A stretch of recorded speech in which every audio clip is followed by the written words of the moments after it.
नाज़रीन, मुत्तहिदा अरब अमारात ने इसराइल और अमेरिका के साथ मिलकर मुस्लिम कंट्रीज के खिलाफ एक खौफनाक किस्म का प्लान तैयार कर लिया है।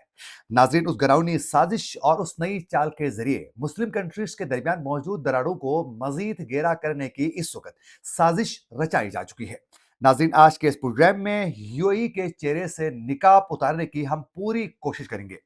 आज तारीख है नाज़रीन 31 मार्च 2026 और मैं हूं आपका मेजबान आकिल हुसैन बाकरी। हमारे चैनल को जरूर सब्सक्राइब करें और बेल आइकन क्लिक करके नाज़रीन कमेंट सेक्शन में अपनी राय का इजहार लाजमी करें, क्योंकि आप लोगों को जो फीडबैक है नाज़रीन वो हमारे लिए बहुत ज्यादा अहम है। नाज़रीन, इस वक्त मुत्तहिदा अरब अमारात अमेरिका और इसराइल का कैसे इस वक्त आलाकार बना हुआ है और मशरिक वस्ता तक बिलखुसूस इसराइल के रसाई के लिए इस वक्त यूएई कैसे सुलह कार्य कर रहा है, यह समझने के लिए हमें 2017 में जाना होगा। नाजरीन, आप लोगों को मालूम है कि 2017 से कबल भी तमाम अरब ममालिक बहुत ज्यादा एक दूसरे के करीब थे और उनका इत्तेहाद बहुत ज्यादा स्ट्रॉन्ग था। उसी इत्तेहाद के तहत ही नाजरीन 2017 में सऊदी अरब की सरबराही में ये तमाम अरब ममालिक ने मिलकर यमन के अंदर हौसियों के खिलाफ लड़ने का फैसला किया और ये वाज़ेह तरीके से कहा गया कि हौसी हम सब के लिए बहुत ज्यादा इस वक्त जो है खतरा बन चुके हैं। चुनांच उसी इत्तेहाद के तहत बिलखुसूस यूएई और सऊदी अरब एक दूसरे के बहुत ज्यादा करीब थे। यूं इसी इत्तेहाद के तहत यमन में हौसियों के खिलाफ लड़ने का फैसला किया जाता है और उस वक्त नाजरीन मोहम्मद बिन सलमान जो हैं वो मोहम्मद बिन जायद के बहुत ज्यादा करीब समझे जाते थे और MBZ जो हैं वो MBS के उस्ताद भी समझे जा रहे थे। यूं उसी इत्तेहाद के तहत ही यमन के अंदर हौसियों के खिलाफ लड़ने का फैसला किया जाता है और वो लड़ाई का सिलसिला जो 2017 से लेकर 2020 तक जो है वो तकरीबन आगे बढ़ता है। दरमियान में कतर को बात समझ में आती है और कतर जो है वो आसानी से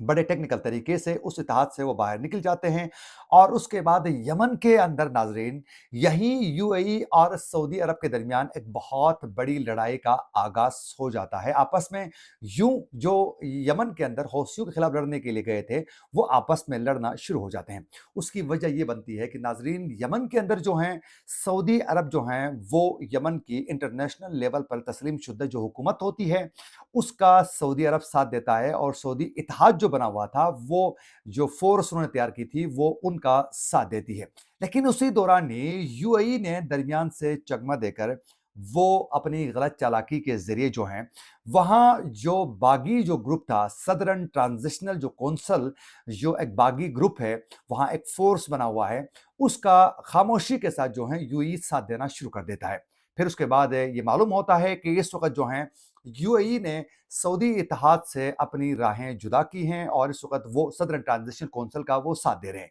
लेकिन ये आप लोगों को समझना होगा कि नाजरीन सदरन ट्रांजिशनल काउंसिल को हिमायत जो है वो इसराइल की ही हिमायत हासिल थी, यानी उसके पीछे इसराइल ही था। यूं इनके आपस में एक लड़ाई होती है और चंद माह पहले आप लोगों को मालूम है कि सऊदी अरब की जानिब से बराह रास्त यूएई को धमकियां भी मोहम्मद बिन सलमान दे चुके हैं और उसके बाद बमबारी भी जो है खुद सऊदी अरब की इत्तेहादी जो फोर्स है उसकी जानिब से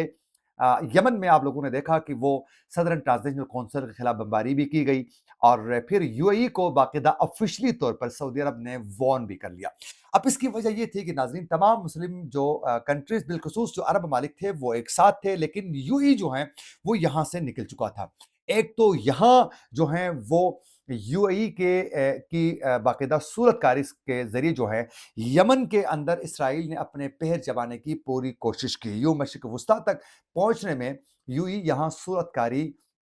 इसराइल की कर रहा था। इसके साथ साथ नाजरीन जो माहिदे इब्राहिमी है उसके को भी ये एक्सेप्ट कर चुका है यूएई और उसके जरिए जो है इस वक्त इसराइल का बहुत ही करीबी और बहुत ही स्ट्रॉन्ग इत्तेहादी और काबिल एतमाद इत्तेहादी जो है इस वक्त यूएई को समझा जा रहा है। यूं आहिस्ता आहिस्ता यूएई जो है वो मुस्लिम कंट्रीज से और बिलखुसूस अरब इत्तेहाद से वो खुद को अलहदा कर रहे हैं। अब इसके साथ साथ नाजरीन इस वक्त यूएई जो है वो इंडिया के भी बहुत ज्यादा करीब है और साथ साथ पाकिस्तान के साथ भी वो ताल्लुकात को स्ट्रॉन्ग करने की कोशिश तो कर रहे हैं। लेकिन पाकिस्तान को ये बात समझ में आ चुकी है कि हमारे दुश्मन के बहुत करीब है और फिर साथ साथ सऊदी अरब के भी उतने ज्यादा करीब नहीं है, तो लिहाजा हमें इनसे डिस्टेंस ही रखना और हमें जरूरत है। और साथ साथ पाकिस्तान को ये भी खदशा है और ये भी तहफ़्फ़ुज़ात بات ہے کہ اسرائیل کے ساتھ بھی کلوز تعلقات ہیں یو اے ای کے، اور انڈیا کے ساتھ بھی۔ یہی دو ممالک ہیں پاکستان کے جو سب سے بڑے ازلی جو دشمن ہیں۔ اس کے بعد ناظرین، یہ جو عرب ممالک ہیں ان کے درمیان بھی اس وقت جو ہیں ایک بہت بڑی دراڑ ڈلوانے کے لیے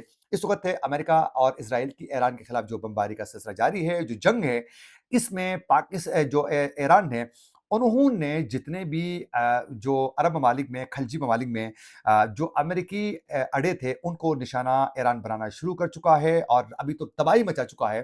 تو اسی دوران ہی اسرائیل کی جانب سے خوفناک قسم کی چال یہ چلائی گئی کہ کچھ ایسے اٹیکس سعودی عرب اور قطر میں کروائے گئے موساد کے ایجنٹوں کے ذریعے، تاکہ کسی طریقے سے وہ بلیم، جو ہے الزام ایران کے اوپر لگانے کے بعد جو ہیں یہ عرب ممالک کی ایران کے ساتھ براہ راست ایک بہت نہ ختم ہونے والی جنگ کا آغاز کروانے کی پوری سازش رچائی جا چکی تھی۔ لیکن پاکستان نے فوری طور پر انٹیلیجنس انفارمیشن سعودی عرب تک پہنچانے کے بعد اور اس میں ترکیہ کا بھی بڑا کردار ہے عرب ممالک کو سمجھانے میں۔ یوں ترکیہ اور پاکستان نے مل کر عرب ممالک کو ایران کے خلاف جنگ میں براہ راست شامل ہونے سے روکا گیا، اور عملی کردار ادا کر کے مسلم کنٹریز کے درمیان ایک نہ ختم ہونے والی جو جنگ شروع ہونے کے امکانات تھے اس کو روکنے میں یہ کامیاب ہو گئے۔ اور اسی دوران ہی ناظرین یو اے کی جانب سے یہ سٹیٹمنٹ سامنے آتی ہے امریکہ اور اسرائیل کی حمایت میں کہ ہم ایران کے خلاف براہ راست لڑنے کے لیے ہم بالکل تیار ہیں، یہ ان کی جانب سے سٹیٹمنٹ سامنے آتی ہے۔ لیکن یو اے ای یہاں بڑے ایک اپنی چال کے ذریعے کوشش کر رہا تھا کہ کسی طریقے سے اگر اس میں سعودی عرب بھی براہ راست انوالو ہوتا ہے تو ہم اس جنگ میں بھرپور طریقے سے حصہ لیں گے اور اس ایران کو کونٹر کرنے کی پوری کوشش کریں گے۔ لیکن محمد بن سلمان نے بھی سمجھداری کا مظاہرہ کر کے ترکیہ کے کہنے پر پاکستان کی جانب سے دباؤ ڈالنے پر جو ہیں اور پاکستان کی جانب سے بارہا کہنے کی وجہ سے انہوں نے جنگ میں براہ راست حصہ بننے کی انہوں نے حامی نہیں بھری۔ اسی لیے ڈونلڈ ٹرمپ بھی ان پہ بڑے غصے میں تھے، ان کے اوپر نازیبا الفاظ بھی استعمال کیے۔ لیکن سعودی عرب اس کا حصہ جنگ کا نہیں بنتے ہیں، اور پھر یو اے ڈر کے مارے اس جنگ کا حصہ نہیں بنتے ہیں، لیکن بیک پہ تمام انٹیلیجنس انفارمیشن سے لے کر سپورٹ ہر لحاظ سے یو اے نے امریکہ اور اسرائیل کو وہ فراہم اس جنگ کے دوران بھی کر چکے ہیں۔ یوں ایران نے بالخصوص یو اے کے اندر جو ہیں بڑی خوفناک قسم کی بمباری کا سلسلہ جو ہے وہ ایران اس وقت بھی تیز کر چکا ہے۔ ناظرین اس وقت یو اے کے اندر جو ہے تقریباً 11 سے زائد افراد جو ہیں وہ ہلاک ہو چکے ہیں، 168 سے زائد اس وقت یو اے کے اندر جو ہیں وہ زخمی ہو چکے ہیں۔ اگر تباہی کی بات کی جائے تو یو اے کے اندر جو ہیں دبئی کے اندر جو ہیں پام جمیرہ، دبئی مرینا سمیت متعدد مقامات پر جو ہیں ایران کی جانب سے بمباری کی گئی ہے، اور برج العرب میں بمباری کی ہے، اور دبئی العرب میں، اور آئل ٹینکرز کو جو ہیں اس وقت ایران کی جانب سے تباہی ایران مچا رہا ہے۔ اس کے علاوہ اگر ابو دھابی کی بات کی جائے تو ناظرین ابشان جو گیس فیلڈ تھی اس کو ایران تباہ کر چکا ہے، اور دیگر جو انرجی کے جو تنصیبات تھے اس کو ایران اس کو جو ہے نشانہ بنا چکا ہے، جس میں براہ راست امریکہ اور اسرائیل جو ہیں وہ یہاں پارٹنرشپ پر ہیں۔ انہی ایریاز کو اس وقت جو ہیں ایران ہٹ کر رہا ہے۔ کہیں بھی ایران کی جانب سے جو رہائشی ایریاز ہیں وہاں پر کوئی بمباری نہیں کی ہے۔ اس کے ساتھ ساتھ ایئرپورٹ پر جو ہے بمباری کی ہے، وہ بھی وہاں بھی تباہی مچائی ہے۔ اس کے علاوہ ناظرین امارات گلوبل المونیم جو پلانٹ تھا اس پر بمباری کی ایران کی جانب سے، جس کی وجہ سے عالمی المونیم کی سپلائی جو ہے وہ بری طرح اس وقت متاثر ہو چکی ہے۔ ڈیٹا سینٹرز کو جو ہیں یو اے کے اندر ایران تباہ کر چکا ہے، اور یوں ایران نے اب تک جو ہیں 400 سے زائد بیلسٹک میزائل جو ہیں وہ فائر کر چکا ہے یو اے کے اندر، اور 2000 سے زائد ڈرونز جو ہیں وہ ایران نے اس وقت جو ہیں یو اے کے اندر جو ہیں وہ داغ چکا ہے۔ یوں اس ایران کی بمباری کے بعد یو اے کی جو معیشت ہے ناظرین وہ بری طرح کریش ہو چکی ہے۔ اس وقت یو اے کے اندر جو ہیں گولڈ کی قیمتیں مکمل طور پر ختم ہو چکی ہیں۔ وہاں انویسٹمنٹ جو ہیں لوگوں نے جو اربوں کی جو انویسٹمنٹ کی تھی، وہ اربوں ڈالر کی، وہ انویسٹمنٹ فوری طور پر وہاں سے بڑے بڑے انویسٹرز نکال کر جو ہیں وہاں سے نکال کے لے کے جا رہے ہیں، اور اس کو اس وقت بالکل ہی اس کو سیف ایریا نہیں سمجھا جا رہا ہے، اور غیر محفوظ سمجھتے ہوئے لوگوں نے اپنی انویسٹمنٹ نکال رہے ہیں، اور مزید انویسٹمنٹ کے لیے کوئی لوگ تیار نہیں ہے۔ یوں مستقبل میں بھی यूएई जो हैं वो किसी सूरत जो हैं वो ट्रस्ट के काबिल एरिया नहीं रहा है कि उसको महफूज एरिया कोई कह नहीं सकता है। किसी वक़्त भी ईरान के खिलाफ बमबारी होगी, ईरान यहीं तबाही मचाएगा। नाज़रीन, इस वक़्त पाकिस्तान, मिस्र, तुर्की और सऊदी अरब ने अपने वज़राए ख़ारिजा के ज़रिए इस जंग के ख़ात्मे के लिए और मुस्लिम कंट्रीज़ को मुत्तहिद करने के लिए, इसराइल की चाल को बेनकाब करने के लिए पूरी कोशिश की जा रही है। लेकिन इसमें भी यूएई जो हैं, वो अलग इसराइल के लिए पूरी सुलहकारी कर रहा है। तो यूं इस वक्त यूएई जो है वो दुश्मन का आलाकार बना हुआ है और अरब ममालिक के दरमियान इख्तलाफात और मुस्लिम कंट्रीज के दरमियान जो इस वक्त दरारें जो मौजूद थी उसको मजीद गहरा करने की साजिश इनकी इस वक्त जारी है। इसी के साथ अपने मेजबान आकिर हुसैन बाकरी को दीजिए इजाजत। अल्लाह निगहबान।